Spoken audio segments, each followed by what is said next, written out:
Hi అండి, అందరికీ నమస్తే. నేను మీ లక్ష్మిని. Welcome to Tanumaitri. ఈరోజు వీడియోలో చేపల పులుసు ప్రిపేర్ చేస్తున్నాను. ఈ చేపల పులుసు కోసం నేను 600 గ్రామ్స్ చేపలను తీసుకున్నాను. వీటిని ముక్కలుగా కట్ చేసుకొని నీట్గా క్లీన్ చేసుకోవాలి. ఈ చేపలకి నీసు వాసన ఎక్కువగా ఉంటుంది కాబట్టి కొద్దిగా పసుపు అలాగే సాల్ట్ వేసుకొని కడుక్కుంటే మనకి ఈ పులుసు వాసన అనేది పోతుంది. ఇలా క్లీన్ చేసుకున్నాం కదా, ఈ ముక్కలని ఒక ప్లేట్లో వేసుకోవాలి. ఇప్పుడు పెద్ద నిమ్మకాయ సైజ్ అంతా చింతపండు నానబెట్టుకోవాలి. ఈ చేప ముక్కలకి కారం 1/2 స్పూను, కొద్దిగా సాల్ట్ వేసుకొని చేపలకి బాగా పట్టించుకోవాలి. తర్వాత మసాలాలు ప్రిపేర్ చేసుకోవాలి. దీనికోసం కావలసినవి మీడియం సైజు ఆనియన్స్ 2 ముక్కలుగా కట్ చేసుకున్నాను. అలాగే 1 టమోటా, వెల్లుల్లి రెబ్బలు 10 నుంచి 13, 1 ఇంచి అల్లం ముక్క, 1/2 స్పూను ధనియాలు, 1/2 స్పూను జీలకర్ర, ఇలాచి 1, లవంగాలు 5 తీసుకున్నాను. ఇప్పుడు స్టవ్ వెలిగించి గిన్నె పెట్టుకొని ఈ ధనియాలు, జీలకర్ర, లవంగాలు, ఇలాచి వీటిని లైట్గా ఫ్రై చేసుకోవాలి.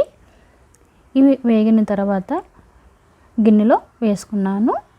తర్వాత ఈ మసాలాలు అల్లం వెల్లుల్లి మెత్తగా గ్రైండ్ చేసుకొని దానిలో ఆనియన్స్ టమాటో వేసి మెత్తగా గ్రైండ్ చేసుకోవాలి. గ్రైండ్ చేసుకున్న ఈ మసాలాని ఒక బౌల్లో తీసుకున్నాను.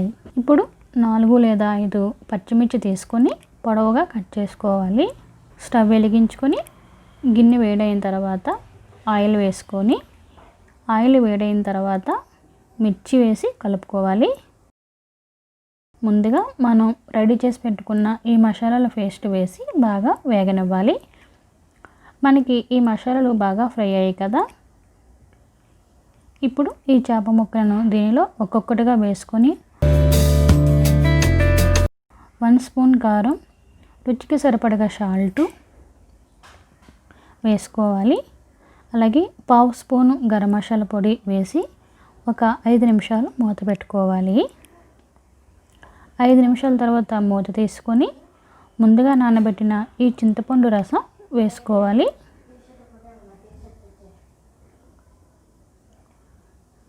ఇప్పుడు కొద్దిగా పసుపు వేసుకుంటున్నాను.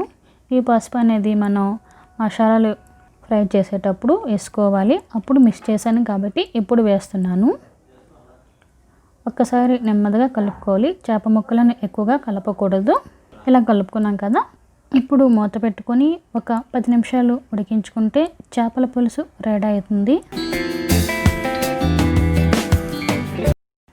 చూడండి, 10 నిమిషాల తర్వాత స్టవ్ ఆఫ్ చేసుకొని కొద్దిగా కొత్తిమీర వేసుకోవాలి. ఈ పులుసు చల్లారిన తర్వాత నిమ్మరసం వేసుకుంటే చాలా బాగుంటుంది. ఈ చేపల పులుసు వేడివేడిగా ఉన్నప్పుడు తినకుండా చల్లారిన తర్వాత తింటే చాలా బాగుంటుంది.